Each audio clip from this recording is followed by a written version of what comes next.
یہ ہمارا پورا چیلنج ہے تمام دنیا تقلید کو جو ہم پر یہ الزام لگاتے ہیں کہ لوگ صحابہ کو نہیں مانتے، کہ کوئی ایک مسئلہ بتاؤ کہ صحابہ سے ثابت ہو اور ہم نے اس میں صحابہ کو چھوڑ دیا ہو. یہ کوئی ایک بھی مسئلہ ایسا نہیں بتا سکتے. یہ لوگ کوئی ایک بھی مسئلہ ایسا نہیں بتا سکتے ہیں کہ صحابہ کرام کا اس پر اتفاق ہو ہم نے اسے چھوڑ دیا ہو، یا صحابہ کرام کا اختلاف ہو تو ہم نے جو اپنایا ہے وہ صحابہ میں سے کوئی ایک اس کا قائل نہ رہا ہو. ایسی کوئی مثال موجود نہیں ہے.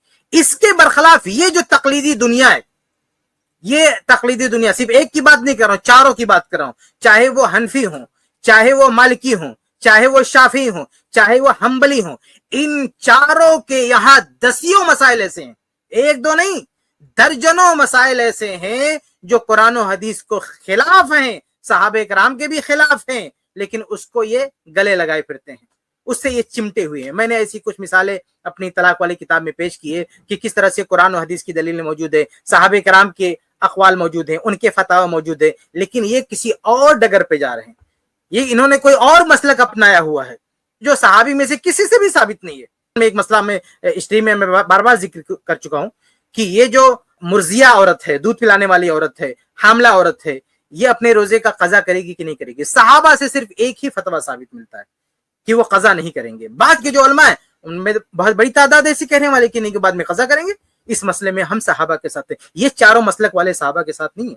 اس مسئلے میں ہم صحابہ کے ساتھ. یہ چاروں مسلک والے کہتے ہیں کہ خواتین کا مسجد میں آ کے نماز پڑھنا مکروہ ہے.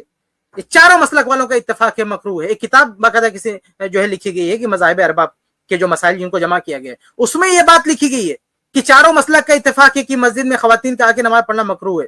حالانکہ اس کتاب کے جو رائٹر تھے انہوں نے نیچے نوٹ چڑھایا کہ نہیں یہ بات غلط ہے کیونکہ سنت سے ثابت ہے. لیکن صحابہ میں آپ دیکھ لیجئے عبداللہ بن عمر رضی اللہ تعالیٰ نے کس طرح سے ڈانٹا جب ان کے بیٹے نے کہا کہ ہم جو ہے خواتین کو روکیں گے. تو صحابہ کا فتویٰ، ان کا منہج، ان کا طریقہ ہمارے ساتھ ہے، ہم اس کو لیے. لیکن آپ نے خواتین کے لیے مسجد کے دروازے بند کر دیے، یہ اور اس کے باوجود بھی آپ دعویٰ کریں گے کہ ہم صحابہ کرام کو لے کے چلتے ہیں. یہ اہل حدیث ہیں جو صحابہ کرام اس مسئلے میں بھی صحابہ کرام کے ساتھ ہیں. بہرحال ایسی بہت ساری مثالیں ہیں کہ صحابہ کا فہم، صحابہ کا منہج، صحابہ کا طریقہ ہمارے ساتھ ہے، ان کے ساتھ نہیں ہے. اس لیے یہ الزام لگانا کہ لوگوں نے صحابہ کو چھوڑ دیا، یہ الٹا چور کوتوال کو ڈانٹنے والی بات ہے، سراسر بہتان، اس کی کوئی حقیقت نہیں. ایک دوسرا الزام، اگر ہم تقلید نہیں کرتے ہیں تو ایک دوسرا الزام کیا لگاتے ہیں؟ اگر ہم تقلید نہیں کرتے ہیں تو ایک الزام یہ لوگ لگاتے ہیں، کہتے ہیں کہ یہ اجماع کو نہیں مانتے. استغفر اللہ. اب آپ سوچیں اتنا بڑا الزام کہ اہل الحدیث اجماع کو نہیں مانتے ہیں. بھائی جب ہم نے یہ دعویٰ کیا کہ صحابہ کے فہم کے خلاف ہم نہیں جائیں گے، صحابہ کے اقوال سے ہم نہیں ہٹیں گے، صحابہ کے منہج سے ہم نہیں ہٹیں گے، تو کون سا اجماع ہے بتاؤ؟ ایسا کون سا اجماع ہے جس میں صحابہ کرام کی شمولیت کے بغیر اجماع ہو جائے گا؟ اگر ہم صحابہ کو مانتے ہیں تو اگر کوئی کسی بات پہ اجماع کا دعویٰ کیا جا رہا ہے تو ظاہر سی بات ہے نا کہ صحابہ بھی اس میں شامل ہے، صحابہ کا بھی فتویٰ ہے، صحابہ کا بھی وہ دین ہے. ایسا تو نہیں کہ دین بعد میں آیا ہے. یہ تو نہیں ہو سکتا نا کہ دین بعد میں نازل ہوا. اللہ کے نبی نے جو دین دیا وہی دین چل رہا ہے آگے. ایسا تو نہیں کہ نا کہ ائمہ اربعہ نے کوئی دین بنایا ہے. تو اگر نماز کا کوئی مسئلہ ہے صحابہ کرام نے بھی اس کو بیان کیا ہے، زکوٰۃ کا کوئی مسئلہ ہے صحابہ کرام نے بھی بیان کیا ہے. جب ہم یہ کہتے ہیں کہ صحابہ کو مانتے ہیں تو صحابہ کے فتاوی کو چھوڑ کے، صحابہ کے اقوال کو چھوڑ کے اجماع کا انعقاد کیسے ہو سکتا ہے؟ ایسے ہی کوئی اجماع کی مثال دیں، کوئی ایک مثال دیں جس میں امت کا اجماع ہو اور اہل الحدیث اس کو نہ مانتے ہو. اس کی بھی کوئی مثال پیش نہیں کی جا سکتی ہے. ہاں کچھ اجماع کو جو رد کیا جاتا ہے نا، یہ کہہ کر تھوڑی کہ وہ اجماع ہے ہم نہیں مانیں گے. بھائی وہ اجماع ثابت ہی نہیں، وہ جھوٹے دعوے ہیں. یہ بالکل ایسے ہے جیسے ہم حدیث کو رد کر دیتے ہیں اگر ضعیف ہوتی ہے تو. اب ضعیف حدیث کو ہم نے رد کر دیا تو کوئی بولے یہ حدیث کا منکر ہے، تو کتنی غلط بات ہے. بھائی ضعیف حدیث، جو حدیث ثابت ہے اس کا ہم رد کرتے ہیں. تو ایسے جو اجماع ثابت نہیں ہے اس کا ہم رد کرتے ہیں. ہم کہہ سکتے ہیں وہ ضعیف اجماع ہے، یعنی اس کا ثبوت ہی نہیں، کیونکہ اجماع کا ثبوت بھی ضروری ہے نا، صرف دعویٰ تھوڑی کافی ہے. تو جب اللہ کے نبی صلی اللہ علیہ وسلم کے حوالے سے کوئی دعویٰ کرتا ہے اور بغیر ثبوت کے ہم نہیں مانتے، تو علماء کے تعلق سے کوئی دعویٰ کر لے گا بغیر ثبوت کے، ہم اس کو کیسے مان لیں گے؟ تو ایسا اجماع جو ثابت نہیں ہے بلکہ جو محدثین کے اقوال یا علماء کے فقہا کی تصریحات کے بھی خلاف ہے، تو ایسے اجماع کو ہم نہیں مانتے. لیکن جو ثابت شدہ اجماع ہے ہم اس کو مانتے ہیں. آگے بڑھتے ہیں. ایک اور الزام یہ ہے کہ یہ لوگ جو ہے ائمہ کو نہیں مانتے ہیں، ائمہ کو نہیں مانتے ہیں لوگ. تو یہ بھی غلط بات ہے. بھائی ہم سارے ائمہ کا احترام کرتے ہیں، بلکہ ہم سے زیادہ ائمہ کا احترام کرنے والا، ان کے فقہی اقاویل اور ان کے فقہی آراء اور ان کے فقہی اجتہادات سے استفادہ کرنے والا اور کون ہو سکتا ہے؟ اہل حدیث. بھائی چاروں فقہ کو پڑھتے ہیں. اہل الحدیث کا جو اہل الحدیث کے جو فقہی مصادر ہیں وہ سب سے زیادہ ہیں. بلکہ ایک منچلا تو بول رہا تھا بیوقوف کہیں کا, وہ اہل حدیث پہ الزام لگا رہا تھا کہ آج کے زمانے یہ لوگ اہل حدیث کا دعویٰ کرتے پھرتے ہیں, تو اگر یہ تقلید نہیں کرنا ہے, چاروں مذہب میں سے کسی کو نہیں ماننا ہے, تو کم سے کم جو ہے صحابہ کرام کے اقوال کی تو معرفت ہونا چاہیے. صحابہ کرام کے اقوال بھی نہیں جانتے. یہ کہتے ہیں مطلب ہوائی بات کرنا ہے. جو دیکھیے کسی گلی چوراہے پہ چلتے ہوئے اہل حدیث کو پکڑ کے کوئی رائے نہیں قائم کرنا چاہیے.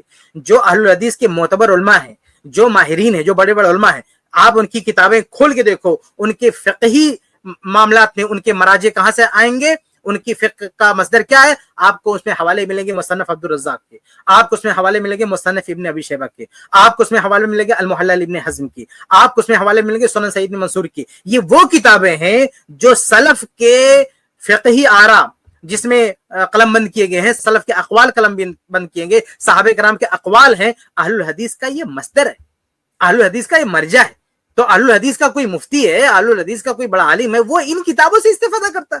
آپ نے کسی بھی معمولی آدمی کو پکڑ لیا اہل حدیث کو, وہ کتابوں کا نام نہیں جانتا ہے, تو آپ نے یہ سمجھ لیا کہ نہیں بس اہل الحدیث کچھ جانتے ہوتے نہیں, اور پھر کہتے ہیں ہم تقلید بھی نہیں کریں گے. بھائی اہل الحدیث صحابہ کرام کے فقہ سے بھی واقف ہیں, ان سے استفادہ بھی کرتے ہیں. اس لیے یہ گھٹیا الزام لگانا, یہ بےہودگی کرنا بیٹھ کے کہ یہ لوگ نہ تو مذاہب اربعہ کو مانتے ہیں اور نہ ہی سلف کے ذخیرے فقہ سے ان کو واقفیت ہے, یہ بالکل غلط بات ہے. بلکہ آج کے زمانے میں تو معاملہ کتنا آسان ہو گیا بھائی. آج کتابوں کی طباعت اور نشر و اشاعت اتنی عام ہو چکی ہے کہ ایک ایک صحابی کے اقوال جمع کر دیے گئے ہیں, ایک ایک صحابی کے, یعنی خلفائے اربعہ جو ہیں ان کے جو فقہی اقوال ہیں, ان کے جو آراء ہیں, ان کے جو فتاوی ہیں, ان تک کو جمع کر دیا گیا. تو آج کتنا آسان ہو گیا ہے یعنی سلف کے فقہ سے استفادہ کرنا. اس لیے یہ کہنا کہ اہل حدیث میں یہ الزام لگانا کہ یہ لوگ جو ہے ائمہ سے استفادہ نہیں کرتے ہیں یا اپنا فتویٰ چلاتے ہیں, یہ غلط بات ہے. آپ سن رہے تھے شیخ کفایت اللہ سنابلی حفظہ اللہ کو, جنہوں نے تمام مقلدین کو جو دنیا بھر کے ہیں ان کے سامنے 3 چیلنج رکھے. پہلا یہ کہ اہل حدیث کا کوئی ایک ایسا مسئلہ بتائے جو صحابہ کے دور میں نہیں تھا اور ہم اس پر عمل کرتے ہیں. دوسرا کہ ایسا کوئی اجماع ثابت کرے, خالی ہوائی دعویٰ نہیں کرے کہ اجماع ہو چکا ہو اور اس اجماع پر اہل حدیث عمل نہیں کرتے. تیسرا جو چیلنج کیا شیخ نے وہ یہ کہ کوئی ایک ایسا مسئلہ بتائے اہل حدیث کا کہ جو ائمہ دین کے یہاں پہ وہ مسئلہ پایا جاتا ہو. ائمہ دین سے مراد صرف 4 نہیں بلکہ تمام مجتہدین, ان کے یہاں پہ وہ مسئلہ پایا جاتا ہو اور اہل حدیث اس مسئلے سے ہٹے ہوئے ہیں. تو ان تینوں چیلنج کا اگر آپ کے پاس کوئی جواب ہے, تسلی بخش جواب دلیلوں کی بنیاد پر, تو کمنٹ میں دیجئے. انشاءاللہ آپ کے کمنٹ ہم اہل حدیث علماء تک پہنچائیں گے. اگر واقعی آپ کے جواب میں دم ہوا تو پھر ہم اس اہل حدیث علماء اس پہ تبصرہ کریں گے. اور دیکھیے i+ TV اختلاف کا حل, اس چینل کا جو آفیشیل لنک ہے ہم نے ڈسکرپشن میں ڈال دیا ہے. آپ وہاں سے اس کی لائیو اسٹریم لنک پہ کلک کر کے, جو بدوار کو ہوتی ہے یعنی ویڈنسڈے کے دن لائیو اسٹریم ہوتی ہے, آپ اپنے سوالات وہاں پہ رکھ بھی سکتے ہیں اہل حدیث علماء کے سامنے.